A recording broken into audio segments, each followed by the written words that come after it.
खंडित मूर्ति को छोड़ना उससे ज़्यादा अपमान है जितना किसी ने किया। खंडित तो हम लोग जानबूझकर इस बात को छोड़ेंगे तो हम लोग अपने आप को अपमानित महसूस करेंगे। ठीक है सर? जी सर, बताएं आज यहाँ पे आना हुआ और काफ़ी भीड़ लगी, क्या मामला है? ये मामला है ये ग्राम कनियारीपुर, जहाँ बाबा साहब डॉक्टर भीमराव अम्बेडकर जी की प्रतिमा लगी हुई है। इस प्रतिमा को आज 8वीं बार रात्रि में अराजक तत्वों द्वारा खंडित किया गया है। यहाँ स्थानीय लोगों द्वारा सूचना दिया गया, बताया गया, उसी के सूचना के आधार पर हम लोग यहाँ उपस्थित हैं। प्रशासन को भी बताया गया है, प्रशासन के लोग भी मौजूद हैं। सर, प्रशासन आई यहाँ पे और क्या मांगे रही आप लोग? देखिए, मांग तो 8वीं बार ये घटना है, हर बार हम लोग मांग रखते हैं। बीच में एक बार FIR भी दर्ज हुई थी, लेकिन ये है साबित हुआ कि वह व्यक्ति पागल है, पागलपन में निकल गया। लेकिन कोई ना कोई व्यक्ति ज़रूर इसमें है जिसके सहयोग से ऐसा किया जा रहा है।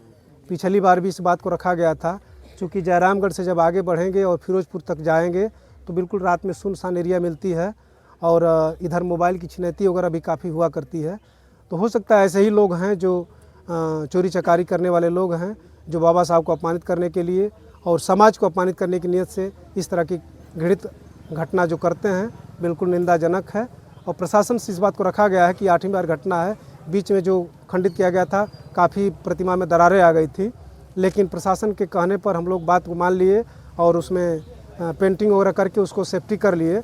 लेकिन आज इस बात को रखा गया कि नहीं, अब बाबा साहब की प्रतिमा भी प्रशासन के स्तर से लगनी चाहिए और यहाँ सुरक्षा व्यवस्था की बात की जाए और साथ ही साथ FIR जो दर्ज हो रहा है, दर्ज होने की भी बात की गई कि एप्लीकेशन दी रहा है।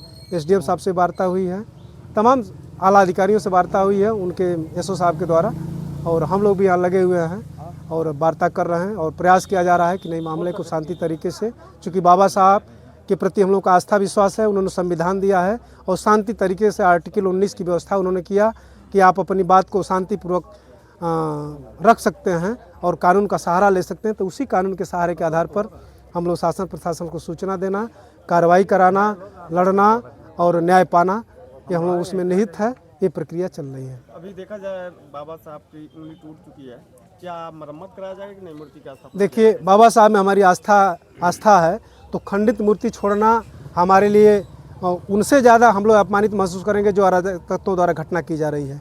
तो इसलिए उसको मेंटेनेंस किया जाएगा ताकि जो खंडित चीज़ें वो दिखाई न दे, या अगर हम लोग मेंटेनेंस नहीं कराते तो कपड़े से उसको ढक दिया जाएगा तब तक जब तक कि नई प्रतिमा नहीं लगती है।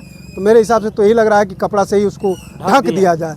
नई प्रतिमा का स्थापना कब तक की जाएगी? अब प्रशासन द्वारा कहा गया है कि हम पूरा सहयोग करेंगे। प्रशासन देखिए कब तक, महीने, 1 महीने, 2 महीने में जब तक व्यवस्था कर दे, इसके लिए हम लोग फिर लग करके पत्रक के माध्यम से भी, DM साहब के माध्यम से भी अवगत कराया जाएगा कि वहाँ प्रतिमा लगवाया जाए और कप्तान महोदय से भी मिल करके कहा जाएगा कि नहीं, वहाँ ये बात रखी गई थी, उसका अक्षरशः पालन कराया जाए। देखा जाए कि यहाँ के लोग, कुछ लोग कह रहे हैं कि जैसे कोई त्यौहार आता है 26 जनवरी, 15 अगस्त या कोई त्यौहार आता है तभी ये घटना घटती है, क्या रीजन रहा ये? देखिए, इस घटना में बहुत लंबा इतिहास है। इसमें मैं नामजद अभियुक्त भी हूँ। जब यह प्रतिमा रखी गई थी, जब पूजन पाठन हुआ तो कोई दिक्कत किसी को नहीं रही, लेकिन जब प्रतिमा रख दी गई तो नहर विभाग द्वारा हम लोग 15 लोगों पे FIR दर्ज कराई गई। तो कोई ना कोई व्यक्ति ज़रूर होगा जो बताने वाला, सूचना देने वाला होगा, by name, by face, by वल्दियत बताने वाला कोई ना कोई व्यक्ति ज़रूर है। अब यह है कि अब यह तो जांच पड़ताल का विषय है कि कौन वह व्यक्ति है। ये प्रशासन का जिम्मेदारी, प्रशासन की जिम्मेदारी है, प्रशासन अपने स्तर से इस बात को खोजे। लेकिन ये सही चीज़ है कि जब जैसे जो पवित्र त्यौहार आने का प्रयास होता है, आने की संभावना रहती है, तभी इस तरह घटना की जाती है ताकि लोग आक्रोशित होकर के रोड पर आएँ और मामले को आगे बढ़ाने का प्रयास करें और अराजकता फैले, ये उनकी मंशा होती है। क्या पिछली 7 बार जैसे टूटी थी, प्रशासन द्वारा आश्वासन दिया गया, 8वीं बार भी वैसे ये आश्वासन दिया जाएगा कि ये प्रतिमा स्थापित? देखिए, अब आश्वासन तो प्रशासन द्वारा दिया जा रहा है, लेकिन अब चूंकि हम लोग बाबा साहब में विश्वास आस्था रखते हैं, तो अब 8वीं बार अगर इस पर निर्णय नहीं लिया जाता, ठोस निर्णय, तो उसके लिए बिल्कुल हम लोग कृत संकल्पित हैं। चूँकि हमारे साथ बहुजन समाज पार्टी के जिला अध्यक्ष, विधानसभा अध्यक्ष घोसी, सम्मानित पूर्व ग्राम प्रधान आदरणीय राम अवतार जी और यहाँ के वर्तमान प्रतिनिधि प्रधान के हैं धनंजय जी, वो भी उपस्थित हैं। तो ये हम लोग बिल्कुल संकल्पित हैं कि अगर इस बार नहीं माना, पूर्ण नहीं होता है, तो उसके लिए हम लोग आंदोलन करेंगे।